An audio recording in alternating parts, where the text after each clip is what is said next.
This is JacksportsTV.com. My name is Damian Bell. This is Brian Lau. We're talking about MMA. We left off with Kimbo Slice, who was the poster boy of MMA 2, 3, 4, 5, 6 years ago, maybe even longer. But I had an issue because he was supposed to be the man that made us say MMA is the sport to run with.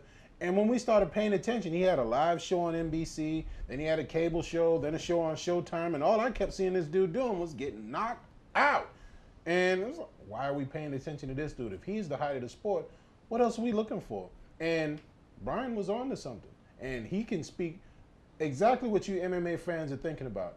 I got to get there, but get us there, Brian. Well, the one thing that Kimbo Slice brings to the table, and really bringing it anymore now, nowhere near to the effect that he once did, is ratings. Okay, Kimbo Slice by far and away has the highest rated MMA fight on television. That's not even debatable. Okay, I remember when he debuted, I forget who he fought on CBS, but when he debuted on that fight, his rating maxed out at about 6.8. It might have been even slightly higher than that. For whatever reason, I'm thinking 6.8. The rest of the card, Gina Carano fought on that card. She received somewhere in the 4s. The rest of that card was in the 2s. Okay, so Kimbo brought ratings. He brought ratings to the sport, and he was, unfortunately for him, okay, he ended up losing some credibility. It was great that he made money. Okay, Kimbo was making like $500,000 while these other guys were making basically lunch meat. Okay, I talked about it a little bit earlier. Shane Carwin fought for $40,000. If he would have won, he would have got another 40 from the win bonus, and then some slight pay-per-views. He's basically walking away with $300,000, something like that, for a fight that's going to do over 1 million pay-per-views. That's slave money. You're getting treated worse than a girl on the street by her pimp. That's just how it is. And Dana White's playing these guys. Okay, props to Dana White. Okay, because him and Joe Silva, the fighters, fight each other, and people want to see the fights. He does it. You know, boxing has a different model. Okay, but boxers get paid. They get paid. And eventually, I talked about this a little bit earlier, this model from Dana White is going to backfire because sooner or later, fighters are going to say, you know what? It's kind of like when Deion Sanders with the NFL. Man, I got to find a way where these corners, we can start making some money, man. Because corners weren't making money, and all of a sudden, boom, the Darrell Reeves situation. That's another topic, though. Okay? Now, Kimbo got pimped by the organization. It's great that he made money, but he became the face of Elite XC, and once he lost, unfortunately for them, they went out of business, and that's exactly what happened. All right? I give Kimbo credit because he tried out for the Ultimate Fighter show. Dana White bashed the daylights out of him when he's with Elite XC, but he signed him up because he got great ratings. Okay? Ultimately, like I was saying a little bit earlier, he became A through F scale. He became a C-level fighter. There were some fighters he could beat, but his last fight, he fought a guy, Matt Mitrione, who used to play for the Giants, a special teams guy. He beat the daylights out of Kimbo. Leg kicks, beat the daylights out of him, so they kicked Kimbo out. But I got to tell you, Mitrione, okay, I actually think could be a good fighter. So it's not like Kimbo gets beat and he got beat by some chump, down the block. No, he's getting beat by some legit guys. See, that's the other issue I have with MMA, and I don't know if it's a good thing for the sport or if it's a bad thing for the sport, but you've got a lot of guys in MMA right now that didn't start in MMA but came from other sports. You've got Marcus Jones here in Tampa.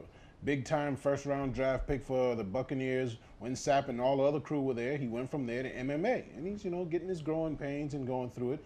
He mentioned the ex-Giants player that came from doing his special teams thing, and now he's actually trying to become a good fighter. Brock Lesnar went from wrestling to football to wrestling in football, and now he's knocking people over in MMA.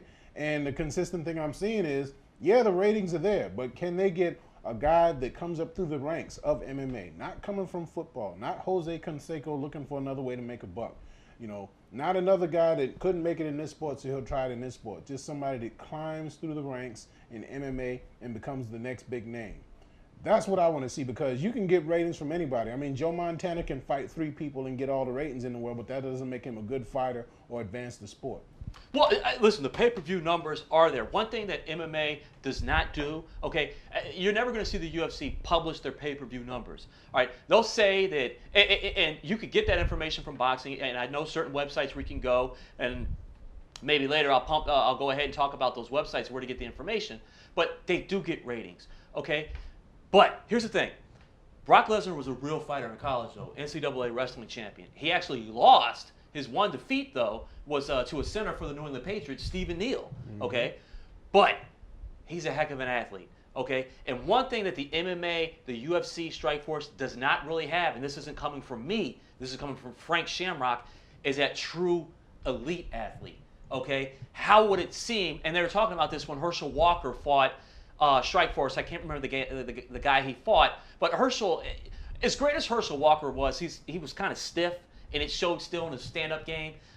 It was impressive because he comes from a Taekwondo background, and the majority of the fight that he won, okay, it was non-Taekwondo stuff, but he was stiff. So that's not really the athlete that you see in the NFL. It'd be different, okay? You would wonder, how would Warren Sapp, if he really wanted to do that, fight? How about John Randall?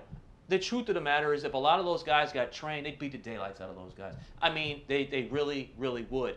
You know, so that's maybe one day the MMA might get that type of athlete. But I got to tell you, in terms of guys coming through the ranks, George St. Pierre came through the ranks. Excellent fighter up in Canada. Okay, this guy went from being, a wrestling background to now, wasn't that strong, to potentially making the Canadian Olympic wrestling team. He's become that good of a fighter. Unfortunately for him, though, because he doesn't really finish a lot of fighters, he's not really drawing the kind of pay-per-view numbers that you would think a guy that's arguably the second best pound-for-pound guy in the world, maybe. You're either talking about Spider Silva, or you're talking about George St. Pierre, or Jose Aldo, who's a very exciting fighter at about like 145, who fights in the World Extreme Cage Fighting Championships. So where the UFC right now is, some of its best fighters, with the exception of Brock Lesnar, because Brock Lesnar is the biggest thing they got going for it. Unfortunately, unless they stack that card with other great fights, those fighters aren't going to draw the fight alone. It's different in boxing, because in boxing, everybody, whether they know Mayweather or not, in Mayweather's fight, you're going to buy the fight. You're going to buy the fight, okay? Those guys get paid all that money, and unfortunately, the undercard sometimes stinks because, hey, the top guys got to get paid all the money, and the lower guys, you just get lunch meat. Unfortunately, that's how it is. So sometimes the cards don't stack up in boxing compared to a UFC card or a Strikeforce card. But again, it all goes back to the dollar bill. And the UFC guys, Strikeforce guys can talk all they want. Unfortunately, I guarantee you, and I've read some quotes, they wish they were getting paid like the boxers, dude, because this is a sport. It's incredibly violent. And you only have so much time you can make that money.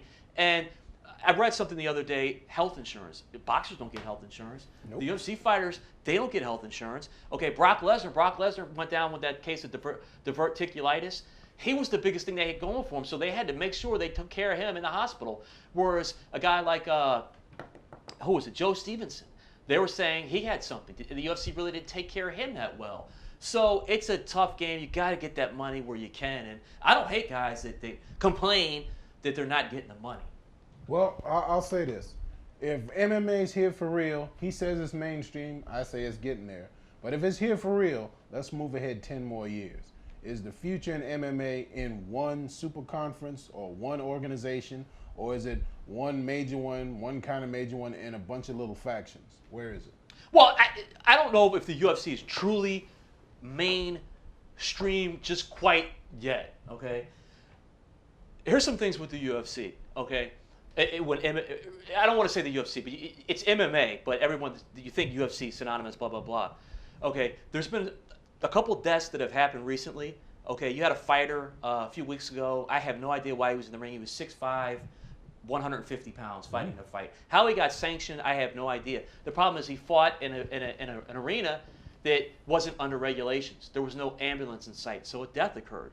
Okay, only one death has occurred, I believe, a sanctioned MMA fight. Okay, a couple weeks later, a female fighter got killed in a similar event where there was no ambulance that took place. Okay, one thing that Dana White's trying to steer from is certain Congress people sometimes try to jump on things to go ahead and, hey, well, this sport is so violent, human cockfighting, blah, blah, blah, which it's not. Okay, people understand. Boxing, I'd much rather take a UFC beatdown, MMA beatdown, than a boxing beatdown. Because you get beat down in boxing for 12 rounds, you are getting beat down. That is the hurt. They're both the hurt in business, but that's the more hurt in business. Hey, listen, one last segment coming up. Stay tuned. Trust me, one other topic we're going to talk about, and it's certainly going to grab your attention. Back in 60.